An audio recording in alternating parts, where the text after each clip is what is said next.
Muy buenos días, Ecomundo, ojalá 4RD. Comenzamos la semana.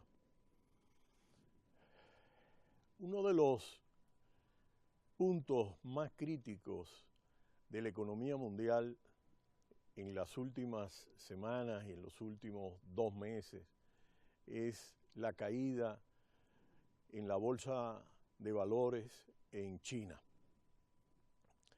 Y este desplome es el más importante registrado desde agosto del 2009. En julio, el índice de referencia en la bolsa de Shanghái disminuyó un 14.3% y desde junio un 30%. Este componente realmente, más que Grecia, explica la situación de mayor vulnerabilidad de la economía mundial. Sobre todo por el hecho de que la economía china es la segunda economía mundial, algunos estiman que la primera economía mundial. Los analistas plantean, de acuerdo a algunos datos de referencia, que se han invertido alrededor de 144.000 millones de dólares para tratar de reducir el impacto de la caída de las bolsas en China. Incluso, sí se ha podido asegurar que el número de inversores, de pequeños inversores en las bolsas ha disminuido de 75 millones de pequeños inversores a solo 51 millones, lo que quiere decir que es una caída drástica de la tercera parte prácticamente.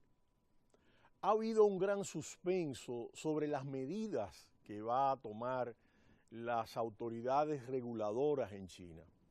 Y uno de los factores más importantes relativos a la inquietud de muchos economistas a nivel mundial y de muchos inversores es que el Banco Central y las autoridades regulatorias en el caso de China son muy opacas, es decir, no revelan muchos datos sobre la situación, de manera que el Estado y el gobierno puede oscurecer cuáles son las cifras reales de lo que está ocurriendo y eso tiende a generar mayores expectativas de preocupación en los mercados.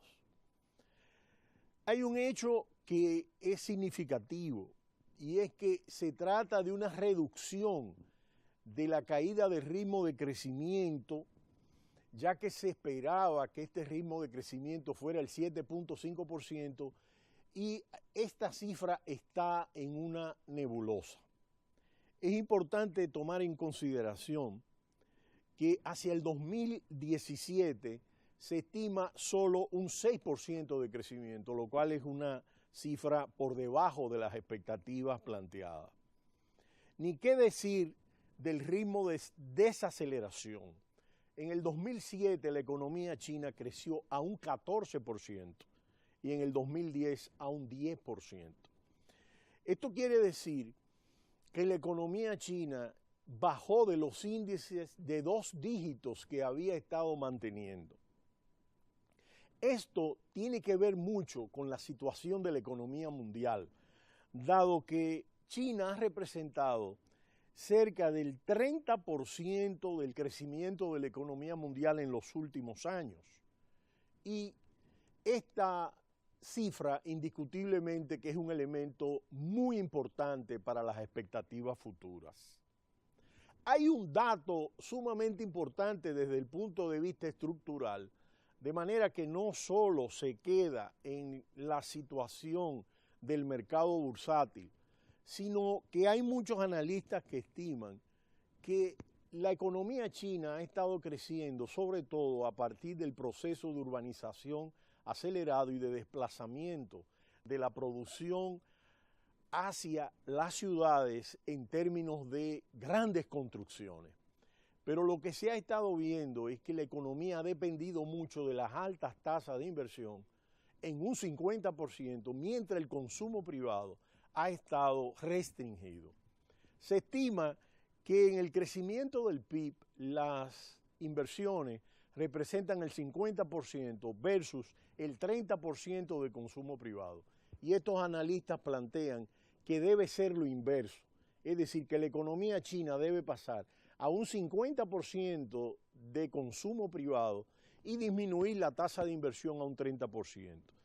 Y hacer mayores esfuerzos en el gasto fiscal y en el tema de las construcciones. Lo que se ha estado viendo es que muchas de las construcciones en viviendas donde ha habido gran especulación han tendido a disminuir su demanda y están vacías. Vamos arriba, volvemos en breve. Ecomundo, ojalá 4RD.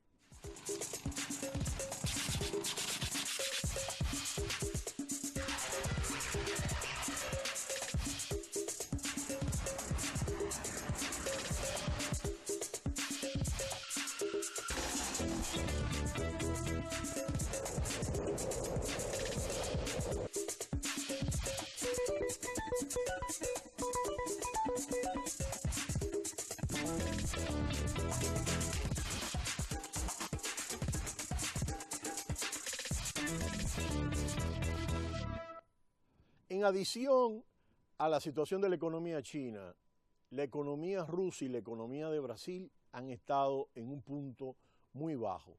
Y lo que se ha visto es que los BRICS, que plantearon parte importante de la inyección del crecimiento económico hasta el 2008, han disminuido drásticamente su nivel y ritmo de crecimiento.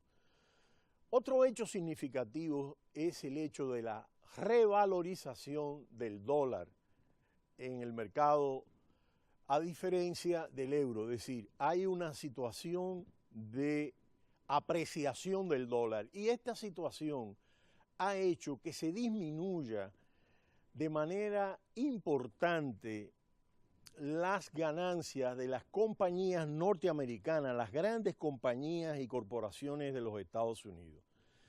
Se estima que por esta apreciación del dólar, estas compañías perderán alrededor de 300.000 millones de dólares en el 2015.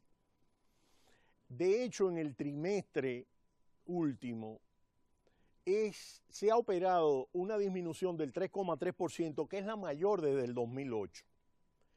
El índice de Standard & Poor's plantea que las cifras de ventas de las 4 de las 10 corporaciones más grandes de los Estados Unidos, que representan la mitad de los ingresos del exterior, han disminuido hacia la mitad.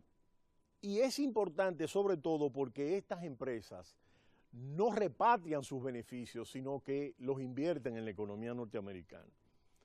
La Procter & Gamble, que es la compañía de consumo más grande del mundo, disminuyó sus ventas en cerca de un 10%. Empresas como General Electric, Amazon, General Motors, Ford, IBM, Apple, Microsoft y Johnson & Johnson han disminuido sus ventas en alrededor de 30.000 millones de dólares. Esto indiscutiblemente que tiene un impacto importante, sobre todo ante las expectativas de una subida de los tipos de interés en los Estados Unidos. Al mismo tiempo, este impacto de la apreciación del dólar tiene un aspecto favorable para América Latina. Por ejemplo, esta apreciación del dólar ha mejorado las expectativas y los niveles de vida en el caso de México, por ejemplo, y de los países centroamericanos y caribeños que tienen un impacto en las remesas. En el caso de México, que es el cuarto receptor de remesas del mundo, la apreciación de la moneda del peso mexicano en un 22% ha mejorado el nivel de remesas y el nivel de vida en México de esas familias que dependen de los inmigrantes. Estamos hablando de que México recibe 25.000 millones de dólares en remesas. El corredor más grande de migrantes que hay en el mundo es el corredor entre México y Estados Unidos. En el mundo entero hay 250 millones de migrantes y las remesas hacia esos países, en el caso de México, es el cuarto país del mundo.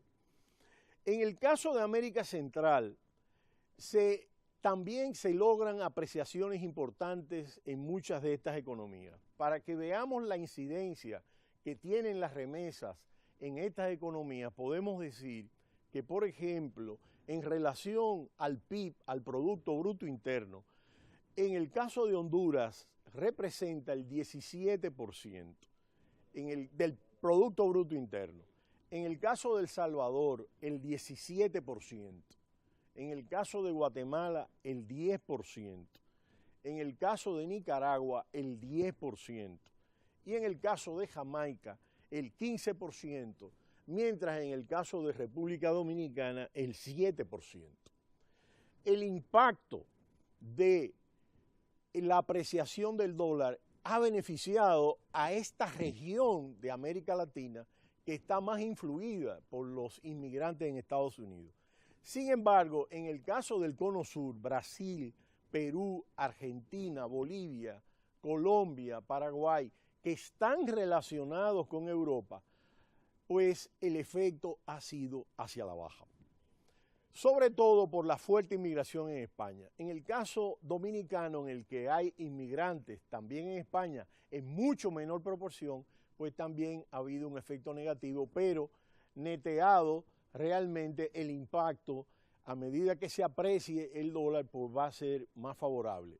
Pero la moneda dominicana ha mantenido un nivel de fortaleza mayor que en el caso de estas otras economías. Un hecho relevante en relación al impacto de esta situación de la economía china y los mercados, como hemos comentado, es la disminución del precio de los commodities. La semana pasada el petróleo disminuyó $3 a lo largo de la sesión. Y hay un hecho significativo, y es el hecho que los futuros de compras en septiembre se mantienen bajos. Esto quiere decir que las expectativas de petróleo hacia septiembre no van a tener ningún alza en los mercados internacionales. Y en el caso del oro, lo que estamos viendo es que todavía el techo bajista no ha llegado a su fin, sobre todo por las expectativas de alza del tipo de interés en los Estados Unidos. Pero será hasta mañana cuando volvamos con Ecomundo, ojalá 4RD. No le cambie, cita cultural.